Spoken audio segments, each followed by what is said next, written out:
Me robaron la dignidad. No encuentro otra forma de empezar este relato. Tenía 58 años, estaba recién viuda, y pensé que al menos tendría a mi hija cerca para apoyarme. Amanda me dijo que podía quedarme en su casa por un tiempo, ya que ya no soportaba vivir en la casa que mi marido y yo habíamos construido juntos. Estaba llena de recuerdos, de fantasmas de la vida cotidiana, y simplemente no podía soportarlo más. El problema era que con ella venía Chad, su marido. Desde el primer día, me di cuenta de que mi presencia era un estorbo para él.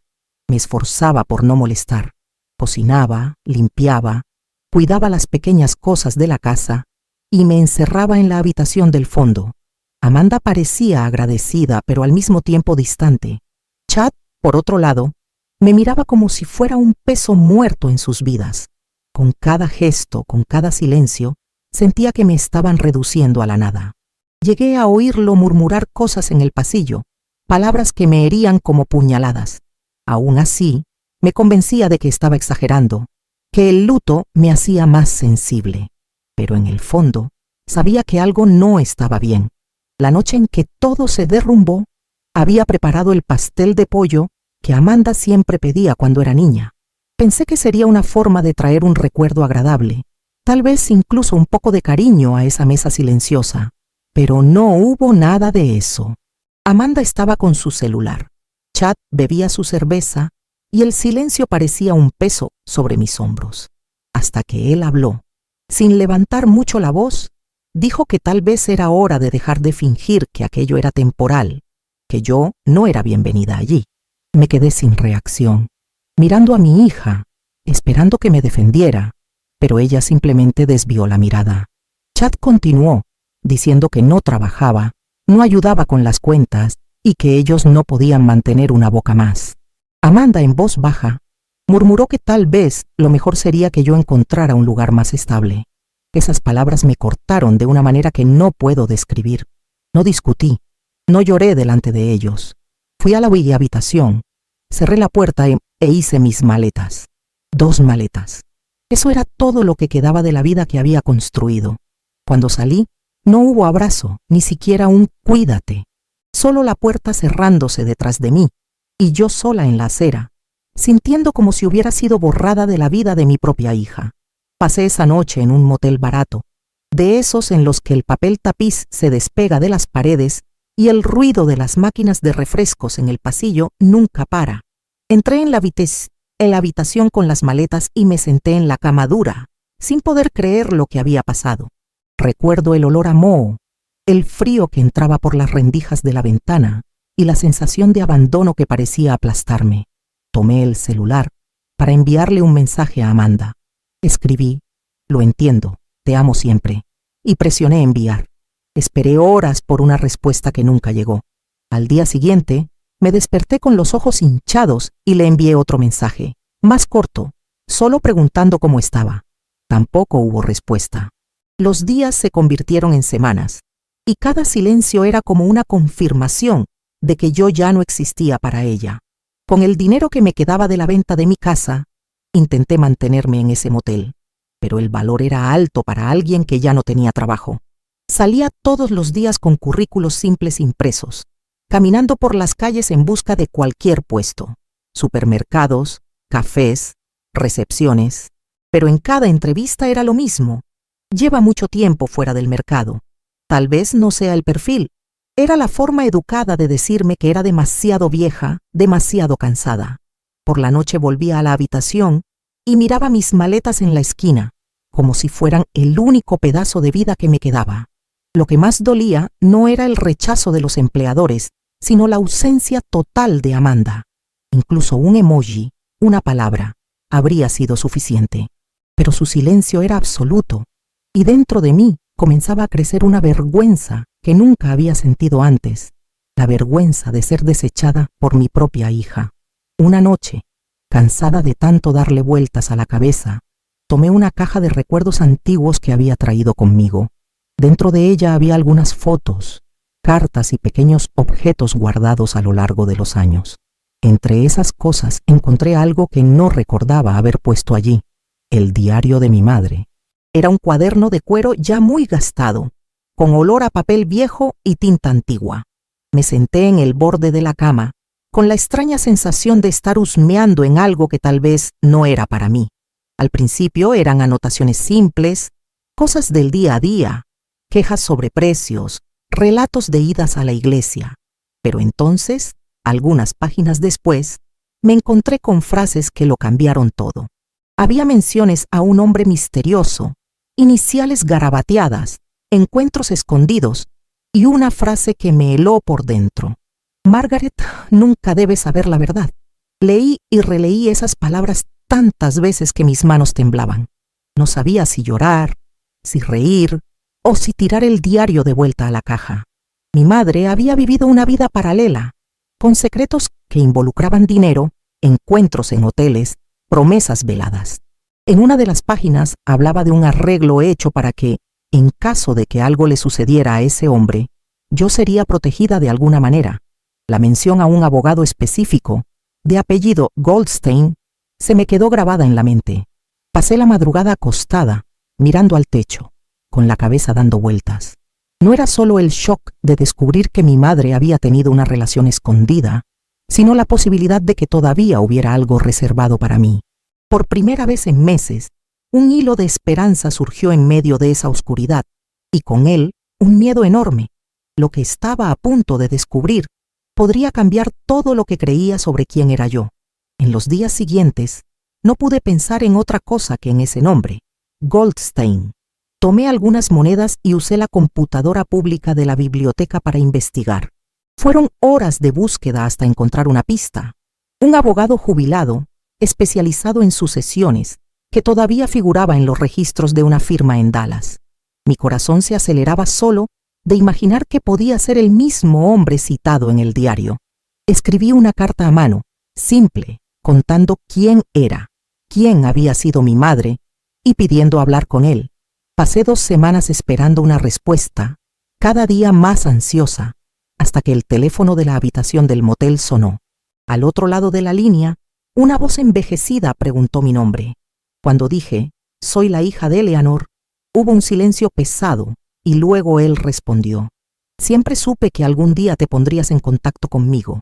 Acordé ir a Dallas en autobús, con miedo de ser engañada, pero con la sensación de que ya no tenía nada que perder. Llevaba mi maleta a la mitad, como si estuviera lista para huir en caso de que descubriera que todo era mentira. Al llegar entré en una oficina pequeña, llena de libros de tapa dura, con olor a polvo y madera antigua. El abogado me entregó un sobre amarillento, frágil, con mi nombre escrito a mano, para mi hija Margaret. Casi no pude abrirlo. La carta estaba firmada por Harold Sterling, fundador de una gran empresa petrolera. En ella confesaba la relación con mi madre y decía que aunque nunca tuvo el valor de asumirlo en vida, había reservado parte de su fortuna para mí. No era solo dinero, eran propiedades, inversiones, documentos. Sentí que las piernas me flaqueaban, pero no por codicia. Era la primera vez que alguien me decía con claridad, tú importas, tú eres mía. Salí de allí en shock, sin poder decidir si aquello era un regalo o un peso que no estaba preparada para cargar. Volví a Austin con la cabeza dando vueltas. En el autobús de vuelta, me quedé mirando por la ventana durante horas, intentando asimilar que no era solo la viuda olvidada que mi hija había desechado. Era alguien que tenía una historia escondida, alguien que ahora tenía en sus manos documentos y valores que podían cambiar completamente mi destino. Guardé todo con cuidado, como si fuera un secreto prohibido. Durante unos días, no le conté a nadie. Pasé horas revisando cada hoja, cada papel entregado por Goldstein, y cada vez que leía mi nombre escrito allí, era como si una parte de mí se reerigiera. Por primera vez en mucho tiempo, me sentí viva.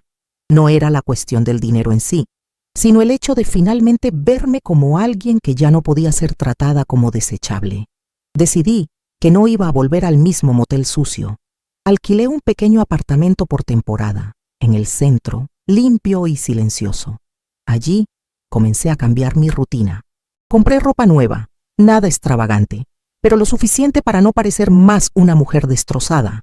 Empecé a estudiar sobre inversiones, inmuebles, contratos todo lo que antes me parecía demasiado lejano. Aprendí poco a poco, anotando términos, viendo videos, preguntando en foros. Cada día, mi postura cambiaba. Caminaba por la calle erguida, con pasos firmes, y sentía que nadie podría empujarme a la acera como había sucedido esa noche. Aún así, el dolor de Amanda no salía de mi mente. Por más que hubiera encontrado esa fuerza inesperada, dentro de mí existía un agujero que nada parecía llenar. El vacío dejado por el silencio de mi hija.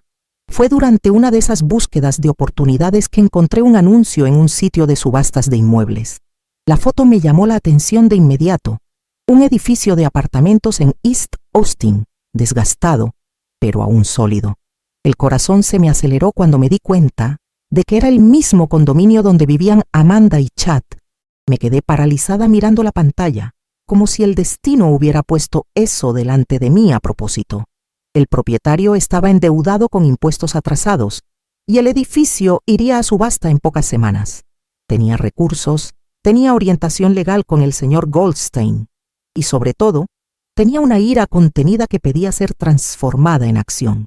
Pasé días pensando si debía dar ese paso, pero con cada recuerdo de cómo fui expulsada con 2 maletas, más segura estaba de que no podía dejarlo pasar.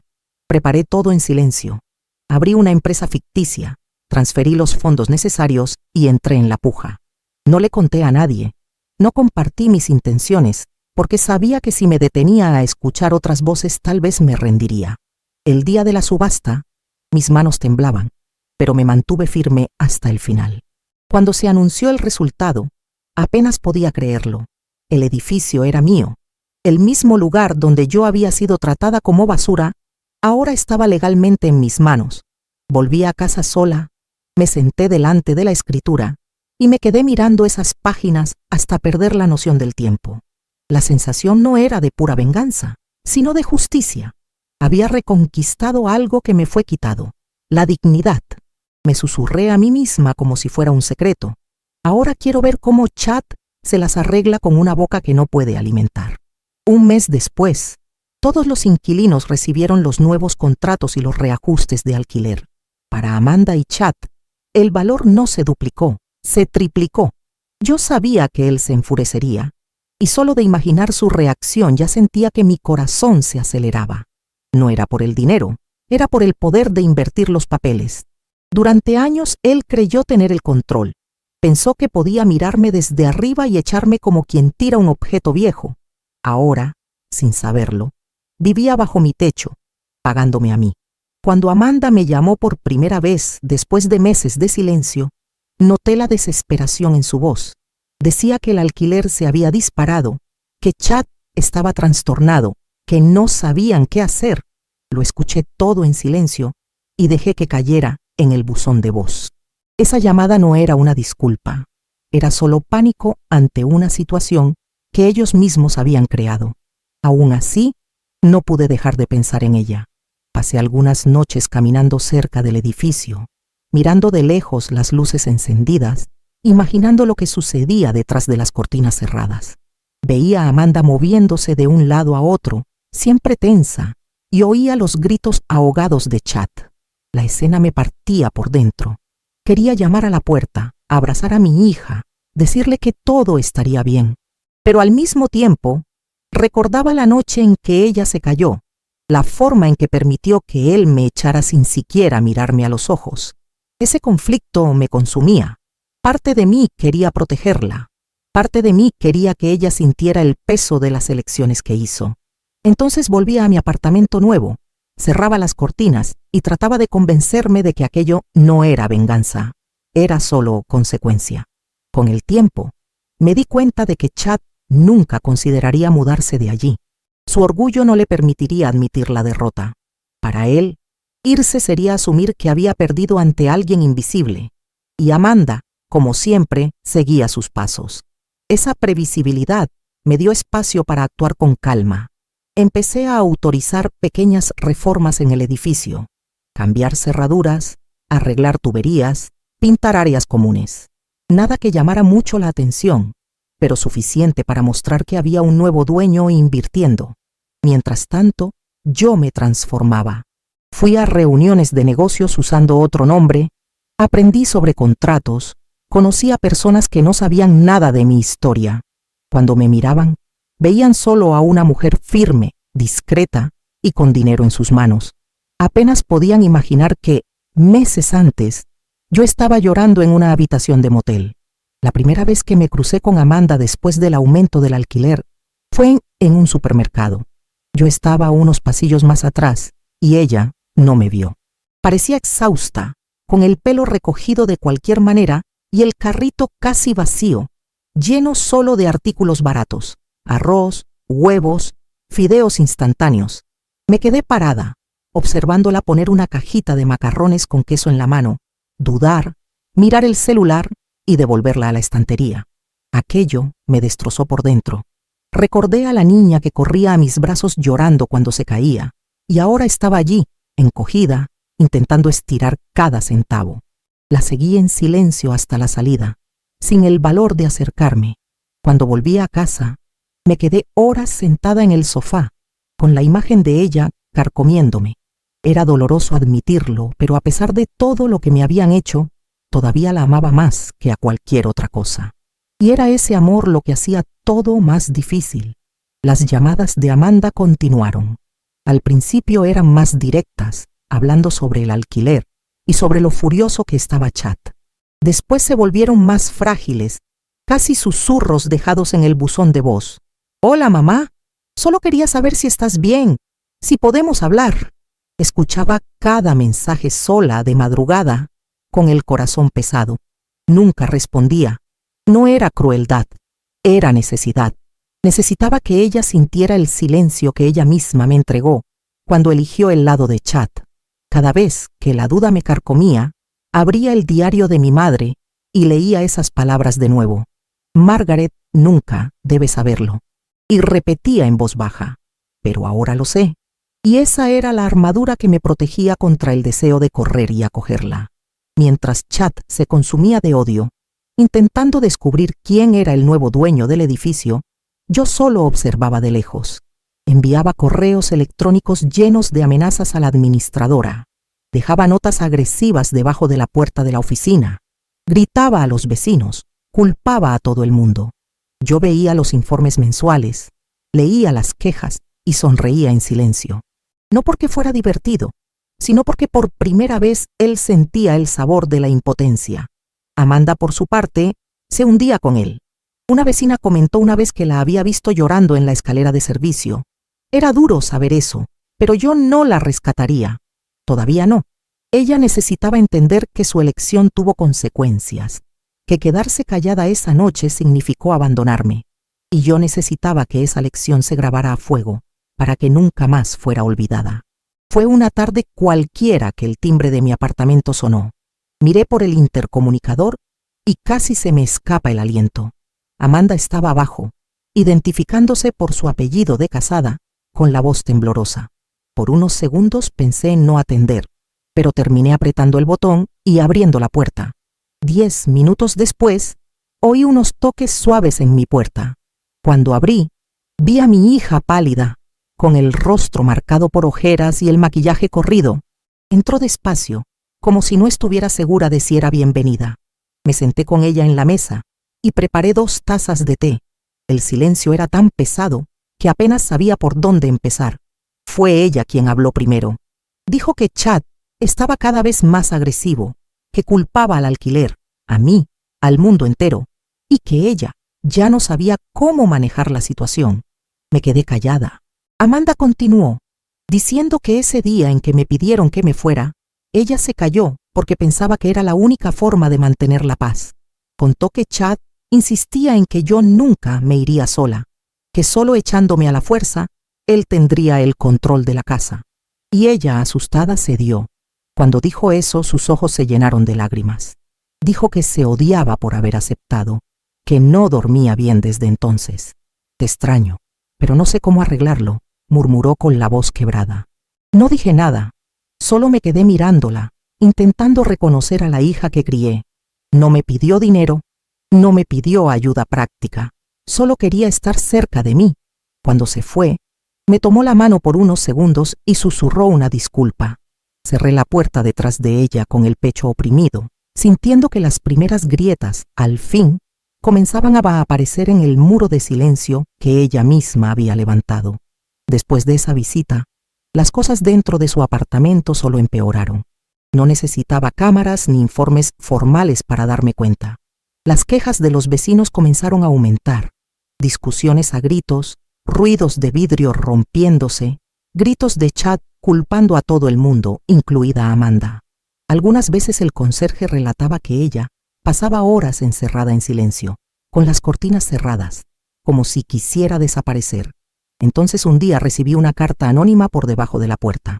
Sin remitente, solo una amenaza escrita con demasiada fuerza, la caligrafía marcada en el papel. Sé lo que estás haciendo.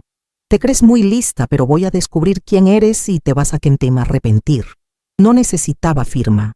Sabía que era de él.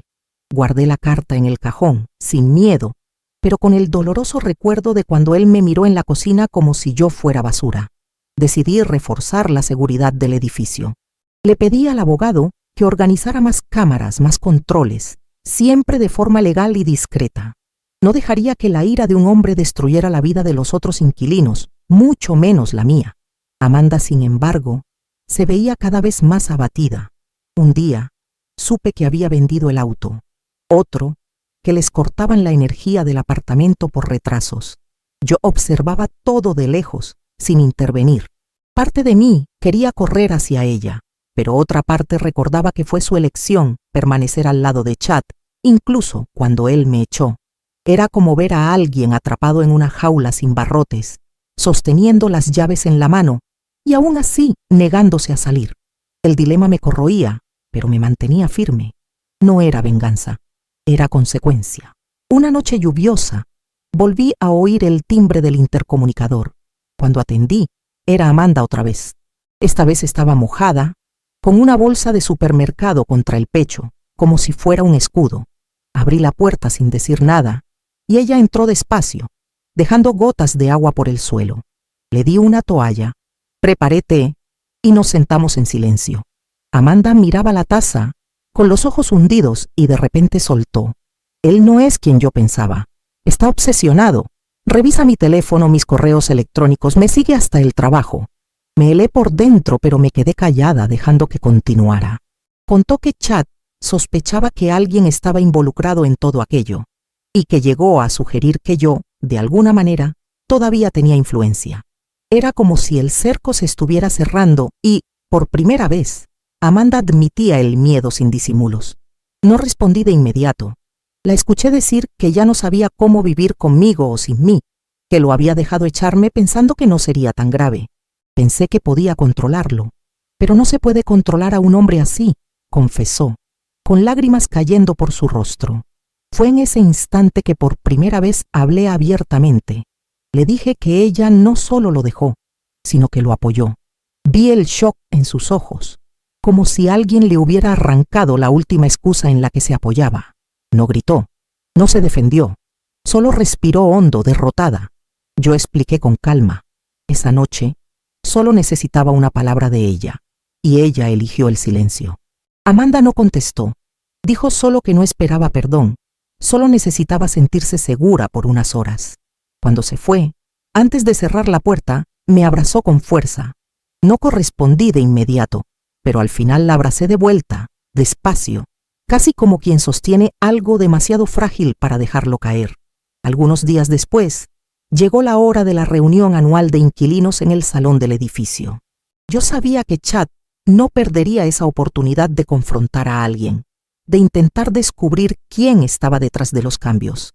Fui preparada, usando ropa simple, el pelo suelto en ondas, nada que recordara a la mujer abatida que él un día echó. La sala se llenó poco a poco, todos sentados, mientras el administrador hacía los comunicados sobre reformas, seguridad, nuevos contratos.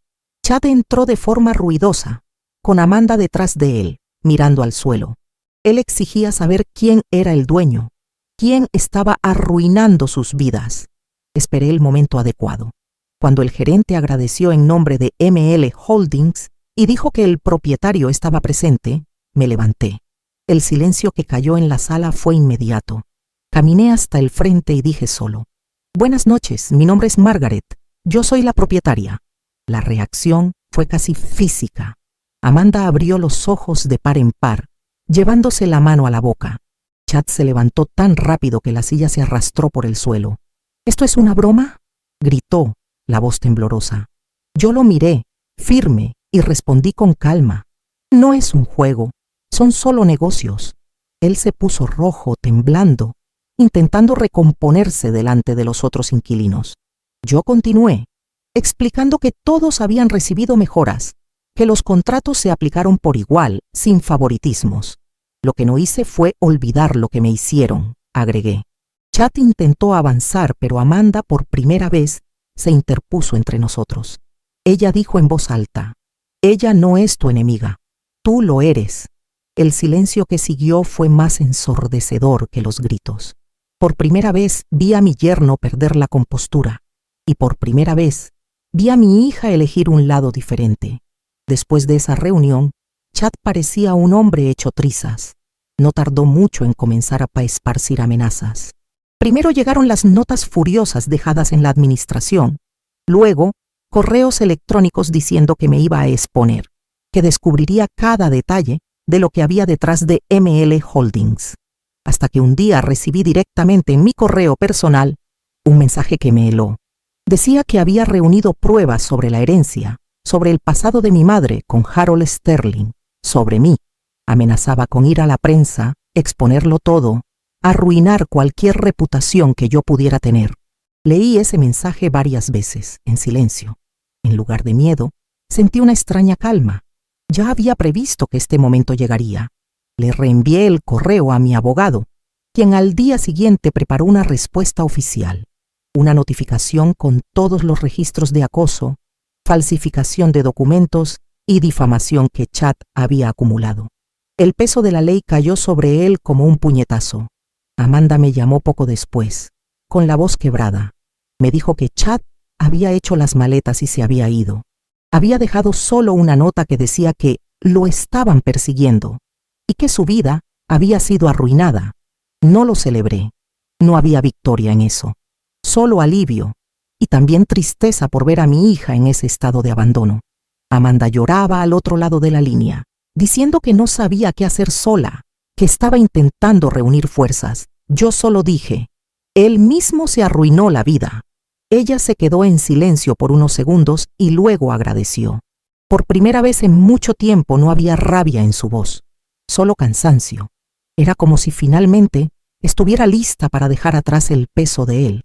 Colgué y me senté en el sofá, sintiendo que una etapa de mi vida había llegado a su fin, pero que otra, aún más difícil, estaba apenas comenzando: reconstruir lo que quedaba de mi relación con Amanda. Con la partida de Chad, Amanda comenzó a cambiar poco a poco. Consiguió un pequeño estudio cerca del trabajo, modesto pero solo para ella. Un día me llamó para contarme que había comenzado terapia. En otra llamada, me dijo que se había inscrito en un taller de arte comunitario. Parecía reencontrar pedazos de sí misma que él había borrado. Una tarde, apareció en mi puerta trayendo un lienzo pintado por ella, un fénix en tonos de rojo y dorado. «Es para ti, mamá», dijo, casi avergonzada. Lo colgué en la pared de la sala, encima de la chimenea. Nos quedamos en silencio mirando el cuadro, y por primera vez desde todo lo sucedido, sentí que había allí un gesto sincero, sin el peso de disculpas, solo un intento de un nuevo comienzo. Era poco, pero era real. Mientras tanto, mi abogado finalizó el proceso contra Chad. Las amenazas fueron documentadas, los intentos de fraude expuestos, y un acuerdo legal lo obligó a firmar cláusulas de silencio. Desapareció de la ciudad sin hacer ruido, dejando atrás solo rumores y deudas. No sentí placer con su caída, sino una extraña paz. Era como si finalmente hubiera cerrado el ciclo con él. Amanda, libre de esa sombra, comenzó a buscarme con más frecuencia. No todos los días, pero cuando venía era diferente. Se sentaba en el sofá, se quitaba los zapatos y nos quedábamos horas conversando sobre cosas simples, sin necesidad de tocar el pasado. Veía en sus ojos el esfuerzo por reconstruir algo que ella misma había destruido.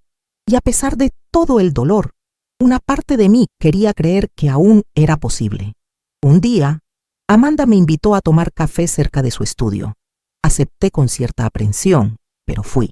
El lugar era pequeño, lleno de plantas colgantes y mesas de madera clara. Nos sentamos en un rincón y después de unos minutos de conversación ligera, ella respiró hondo y dijo: «Mamá, sé que me equivoqué, sé que te traté como una carga y nunca me perdonaré por eso, pero quería intentarlo, al menos intentarlo que nos reconstruyamos». Las palabras se me quedaron atascadas en la garganta. No respondí de inmediato, solo la miré y vi que no era la misma Amanda que me había echado años atrás. Había cansancio, sí, pero también humildad. Ese fue el momento en que me di cuenta de que tal vez había una oportunidad de sanar, aunque las cicatrices permanecieran. Volví a casa con el corazón pesado, pero también reconfortado. Cogí un cuaderno viejo y empecé a escribir todo lo que había sucedido, desde el día en que perdí a mi marido hasta ese café con Amanda. Las páginas se llenaron rápido, como si mi memoria se hubiera guardado a la espera de desbordarse. Escribir me hizo ver cuánto había soportado, cuánto me habían reducido y, al mismo tiempo, cuánto había resistido. Allí me di cuenta de que reconstruir con Amanda no era solo perdonar, también era permitirme existir de nuevo sin miedo. En el fondo, sabía que nunca volvería a tener la misma relación que tuvimos, pero tal vez podrían hacer otra, menos ingenua, más adulta, construida sobre el dolor compartido. Y eso, de alguna manera, me trajo alivio. Unas semanas después, apareció en mi casa con una caja en las manos. La abrió despacio y me mostró fotos antiguas. Yo, mi marido y ella aún niña, sonriente en el patio de la casa donde crecimos. «Encontré esto guardado en una de mis cosas», dijo. Nos quedamos horas mirando cada fotografía, recordando momentos que parecían perdidos. Amanda lloraba en silencio, a veces riendo entre lágrimas, como si cada imagen fuera un golpe y un abrazo al mismo tiempo. No dije mucho, solo dejé que ella hablara, que derramara todo eso. Era la primera vez que la veía enfrentar su propia culpa sin huir. Y, de algún modo, me di cuenta de que ese gesto simple, de abrir una caja, también era abrir un espacio entre nosotras. Después de esa noche, comencé a sentir que ya no cargaba sola el peso de todo. Ella venía más a menudo, a veces solo para cenar, a veces para pasar el fin de semana. Todavía había tensión en ciertos silencios. Todavía había momentos en que el recuerdo de lo que me hizo dolía como hierro al rojo vivo, pero también veía señales de cambio real. Escuchaba más, hablaba menos, y cuando no estábamos de acuerdo no intentaba callarme. Era extraño, casi incómodo, darme cuenta de que a pesar de todo, una parte de mí todavía quería creer en ella, como si, de alguna manera, hubiera algo más grande que el rencor, como si el amor de madre fuera un hilo invisible, estirado al límite, pero nunca totalmente roto. Una tarde lluviosa, Amanda me pidió que visitáramos juntas el cementerio. Yo no iba allí desde hacía mucho tiempo, porque cada visita me dejaba destrozada por días. Aún así, acepté. Llegamos y caminamos en silencio hasta la lápida de mi marido. Amanda se arrodilló, tocó la piedra fría y lloró como no la veía llorar desde el entierro. «Papá, perdóname por lo que le hice a mamá», susurró, sin darse cuenta de que yo estaba escuchando. Eso me desarmó por dentro. Sentí rabia y ternura al mismo tiempo, como si el dolor se mezclara con una frágil esperanza de reconciliación. Nos quedamos allí, bajo la llovizna, dos mujeres rotas, intentando juntar los pedazos frente a quien ya no estaba. Volvimos a casa sin hablar casi nada, pero ese silencio fue diferente. Ya no era el vacío lleno de rencores, sino un silencio pesado, pero necesario, de quien había comenzado a mirar la verdad a los ojos. Esa noche, Amanda me mandó un mensaje largo, diciendo que quería que yo supiera que, aunque nunca la perdonara, ella no dejaría de intentar redimirse. Leí esas palabras varias veces antes de dormir, y en cada lectura yo oscilaba entre querer abrazarla y querer gritar todo lo que sufrí. Al final me quedé dormida con el móvil en la mano, sintiendo que algo dentro de mí se había movido, pero sin saber aún hacia dónde iría. Un sábado, llegó temprano y trajo café de la panadería que me gustaba. Nos sentamos en el porche y por primera vez en mucho tiempo, logramos conversar sin rodeos. Amanda me contó detalles que yo no sabía. Cuánto la presionaba Chad, cuánto se sentía dividida entre ser esposa e hija, el miedo constante de perder la estabilidad que había construido con él. Dijo que en el fondo siempre supo que estaba equivocada, pero se aferró a la ilusión de que empujar el problema lejos era más fácil que enfrentarlo.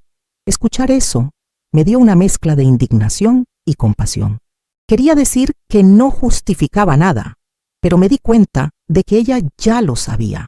Su confesión no era una excusa, era una petición desesperada por ser escuchada.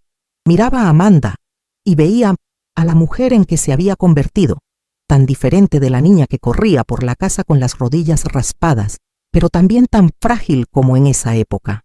Había en sus ojos una búsqueda que yo no podía ignorar.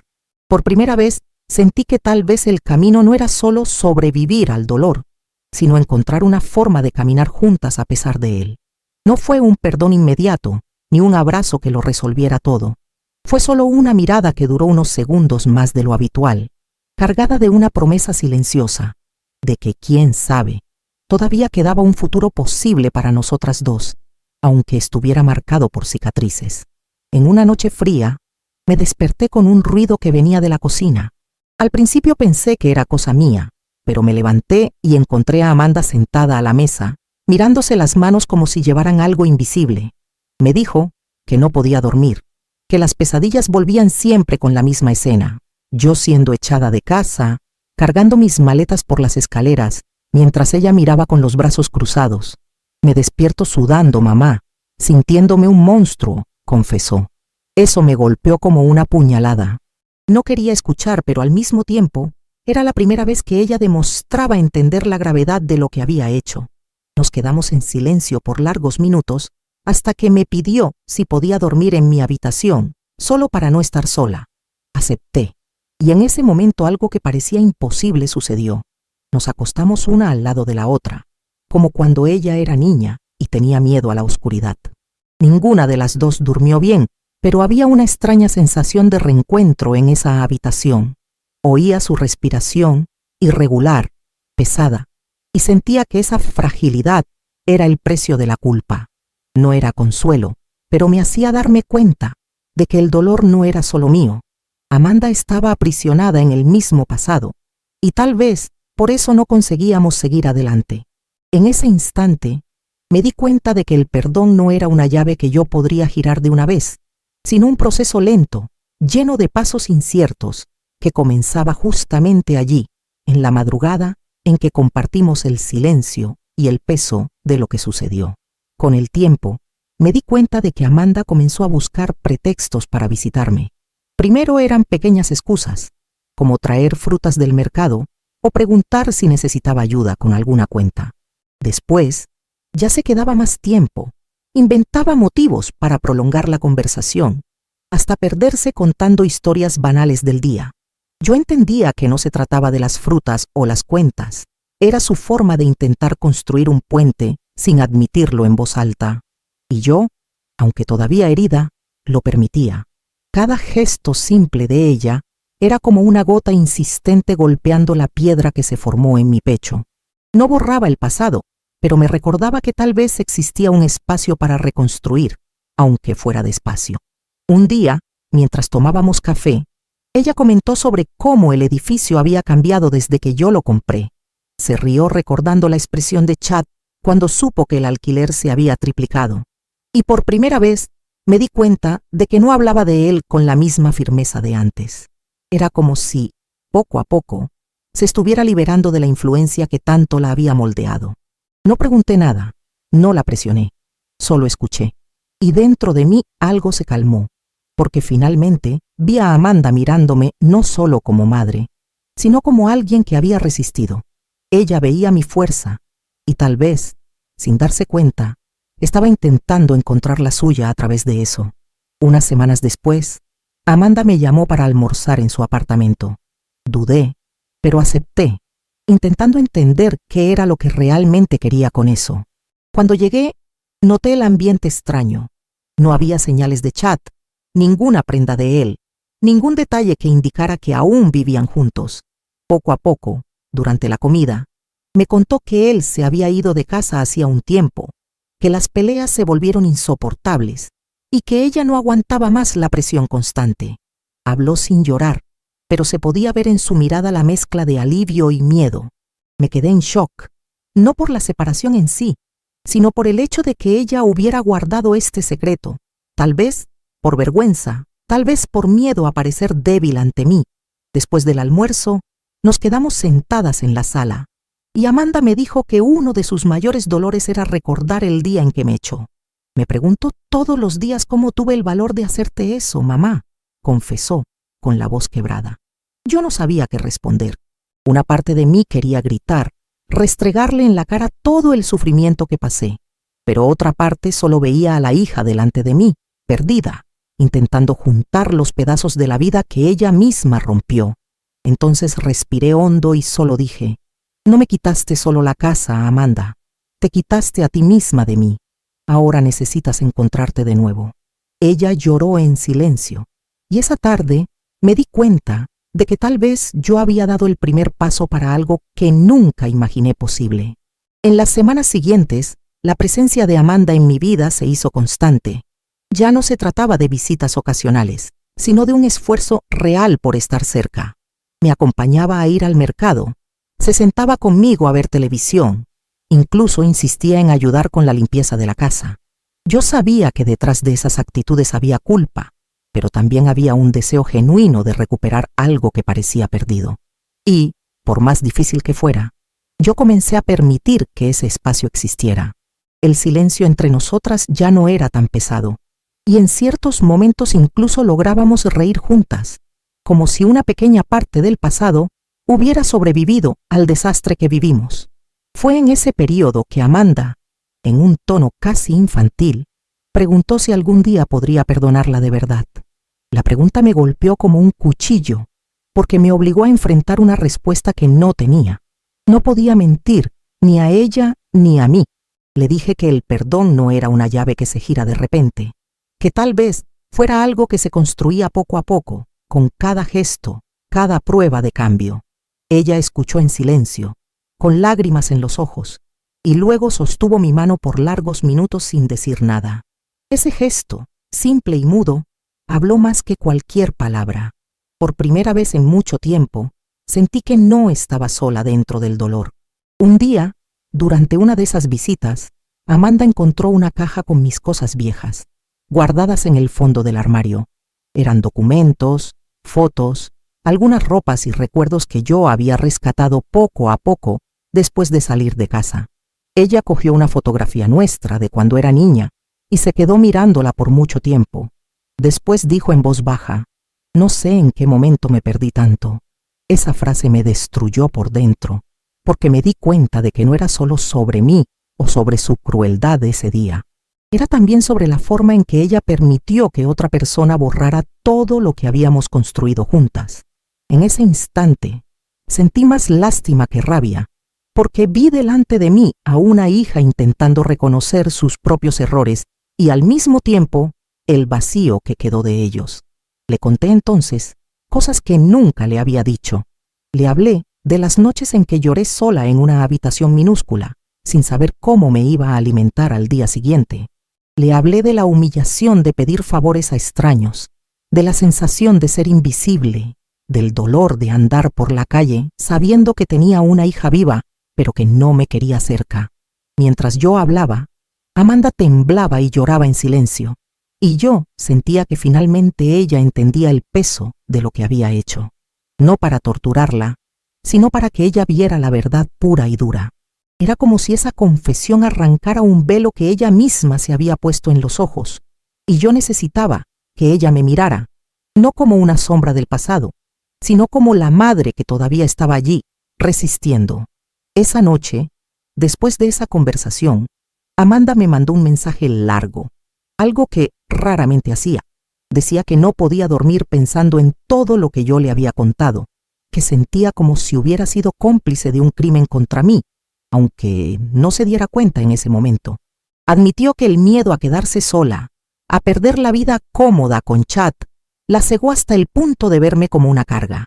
Leer esas palabras me dolió, pero también trajo una especie de alivio, porque era la primera vez que ella verbalizaba con claridad lo que realmente había sucedido. Ya no era una excusa vaga o un gesto tímido. Era un reconocimiento directo del error, como si finalmente estuviera mirando dentro de su propia oscuridad. Al día siguiente, cuando la vi, Amanda parecía diferente. Su mirada estaba más pesada, pero también más sincera. No intentó disimular, no intentó llenar el silencio con temas banales. Solo me abrazó, un abrazo prolongado que parecía llevar la necesidad de aferrarse a mí, como si yo fuera la última ancla que le quedaba. Sentí su cuerpo temblar y por primera vez en muchos años no me aparté. La abracé fuerte, la dejé llorar en mi hombro y en ese momento me di cuenta de que a pesar de todo, el lazo entre nosotras todavía existía. Estaba destrozado, sí, pero no muerto. Y eso para mí fue tan aterrador como reconfortante, porque significaba que tendría que decidir qué hacer con ese hilo de conexión que, contra todo pronóstico, aún nos unía. Con el tiempo, la relación entre nosotras no volvió a ser como antes, pero también dejó de ser ese vacío asfixiante. Amanda comenzó a buscarme más, a veces para pedirme consejos simples, a veces solo para conversar sobre su día. Yo notaba el esfuerzo, notaba que cada gesto era un intento de reconciliarse consigo misma y conmigo. Aún así, dentro de mí había un vacío que no podía ser simplemente tapado, porque la verdad es que existe un antes y un después del día en que mi propia hija me llamó una boca de más. Esa frase, aunque dicha en un momento de influencia y presión, nunca más salió de mi cabeza. Resuena hasta hoy, como una cicatriz que no se borra, recordando siempre que una vez fui tratada como un estorbo en la vida de alguien que debería amarme por encima de todo. Aún así, aprendí a transformar ese dolor en fuerza. Cuando compré ese edificio y me convertí en propietaria, no fue solo un acto de revancha, sino de supervivencia. Fue la prueba de que, incluso después de ser echada como si fuera basura, yo todavía tenía el poder de levantarme. Hoy, cada vez que paso frente al edificio y veo a la gente entrando y saliendo, pienso en cómo todo podría haber sido diferente si Amanda hubiera elegido protegerme en lugar de alejarme. Pero también pienso en cómo yo, de alguna manera, sobreviví a lo peor. Sobreviví a la soledad, al rechazo y al hambre de dignidad. Y ese pensamiento me da una extraña mezcla de tristeza y orgullo, como si la vida me hubiera puesto a prueba hasta el límite, y yo hubiera, de alguna forma, resistido. Hoy, cuando pienso en todo, ya no siento la misma rabia ciega que me quemaba por dentro al principio. Es extraño, porque en su lugar quedó un vacío silencioso, pesado, que aprendí a llevar conmigo todos los días. Mi hija todavía está en mi vida, pero no de la manera que soñé. Hay cariño, sí, pero es un cariño frío, distante, casi protocolario. Es como si una barrera invisible se hubiera levantado entre nosotras, y aunque lo finjamos, ambas sabemos que nunca más caerá. Tal vez ese sea el precio inevitable de todo lo que sucedió. Tal vez sea la cicatriz de cuando el amor es traicionado desde dentro de la propia casa. Y, en el fondo, creo que ya acepté que no se puede volver atrás. Lo que queda es seguir cuidando de mi propia historia, sin esperar que alguien venga a salvarme, porque aprendí, de la manera más cruel que existe, que la dignidad no se pide, la dignidad se recupera, aunque eso cueste más de lo que imaginábamos estar dispuestos a pagar. Y aún así, por más que intento parecer fuerte, hay noches en que apoyo la cabeza en la almohada y el peso de todo me aplasta. Es en ese silencio que vuelven los recuerdos, la mirada vacía de Chad, el silencio de Amanda, y ese instante maldito en que oí las palabras que me rompieron por dentro. Es como si el tiempo se hubiera congelado allí, y cada vez que cierro los ojos, revivo el mismo chasquido, el mismo corte invisible que separó mi vida en dos partes, antes y después.